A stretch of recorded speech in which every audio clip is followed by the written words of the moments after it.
ଏବେ ଆଧାର କାର୍ଡ ଦେଖାଇଲେ ଟଙ୍କା ମିଳିବ। ସେ ଟଙ୍କା 1000 କି 500 ନୁହେଁ, ପୁରା 90,000 ଟଙ୍କା ମିଳୁଛି। ବିନା ଗ୍ୟାରେଣ୍ଟିରେ ମିଳୁଛି ସରକାରୀ ଲୋନ୍। ହଁ, ଯଦି ଆପଣ ନିଜର ଏକ ଛୋଟ ବ୍ୟବସାୟ ଆରମ୍ଭ କରିବାକୁ ଚାହୁଁଛନ୍ତି ଏବଂ ଟଙ୍କା ଅଭାବରୁ ତାହା କରିପାରୁନାହାନ୍ତି, ତେବେ ମୋଦି ସରକାର ଆପଣଙ୍କୁ ସାହାଯ୍ୟ କରିବ। ସେହି ସରକାରୀ ଯୋଜନା ବିଷୟରେ ଏବେ ଆମେ ଆପଣଙ୍କୁ କହୁଛୁ, ନଜର ପକାନ୍ତୁ। କରୋନା ମହାମାରୀ ସମୟରେ ରାସ୍ତାକଡ଼ ବିକ୍ରେତା ବା ଉଠା ଦୋକାନୀଙ୍କ ପାଇଁ ଆରମ୍ଭ କରାଯାଇଥିଲା, ଯେଉଁମାନଙ୍କ ବ୍ୟବସାୟୀ କରୋନା ଯୋଗୁଁ ବନ୍ଦ ହୋଇଯାଇଥିଲା। ଏହି ଯୋଜନାର ନାମ ହେଉଛି ପିଏମ୍ ସ୍ୱନିଧି ଯୋଜନା। ନିଜର ବ୍ୟବସାୟ ଆରମ୍ଭ କରିବା ପାଇଁ ଏହି ଯୋଜନା ମାଧ୍ୟମରେ ସରକାର 90,000 ଟଙ୍କା ପର୍ଯ୍ୟନ୍ତ ଋଣ ପ୍ରଦାନ କରୁଛନ୍ତି।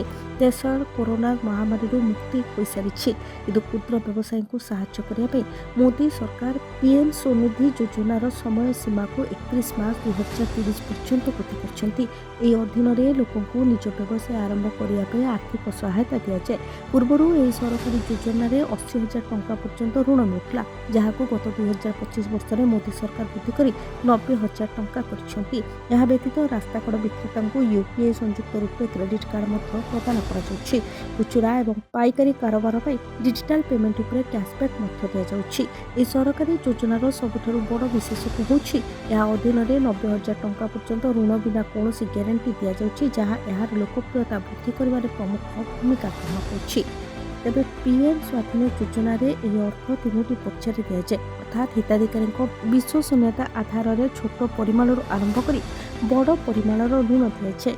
ପ୍ରଥମ କିସ୍ତିରେ 15,000 ଟଙ୍କା ଦିଅନ୍ତି, ଦ୍ୱିତୀୟ କିସ୍ତିରେ 25,000 ଏବଂ ତୃତୀୟ କିସ୍ତିରେ 50,000 ଟଙ୍କା ଦିଆଯାଇଥାଏ। ବିନା କୌଣସି ଗ୍ୟାରେଣ୍ଟିରେ ପ୍ରଥମ କିସ୍ତି ଭାବେ 15,000 ଟଙ୍କାକୁ ନିର୍ଦ୍ଧାରିତ ସମୟ ମଧ୍ୟରେ ଫେରସ୍ତ କରିବା ପରେ ହିଁ ଦ୍ୱିତୀୟ କିସ୍ତି ଜାରି କରାଯାଏ ଏବଂ ଏହାକୁ ମଧ୍ୟ ଠିକ୍ ସମୟରେ ପରିଶୋଧନ କରିବା ପରେ ତୃତୀୟ କିସ୍ତିରେ ଏକକାଳୀନ 50,000 ଟଙ୍କାର ଋଣ ପ୍ରଦାନ କରାଯାଏ।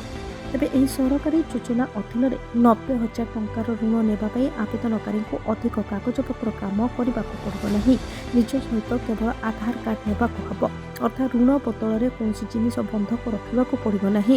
ଅନ୍ୟ ଏକ ବିଷୟରେ କହିଲେ, ଋଣ ମିଳୁଥିବା ଅର୍ଥକୁ ଛୋଟ କିସ୍ତି ମାଧ୍ୟମରେ ପରିଶୋଧ କରିବାକୁ ସୁବିଧା ମିଳିଥାଏ।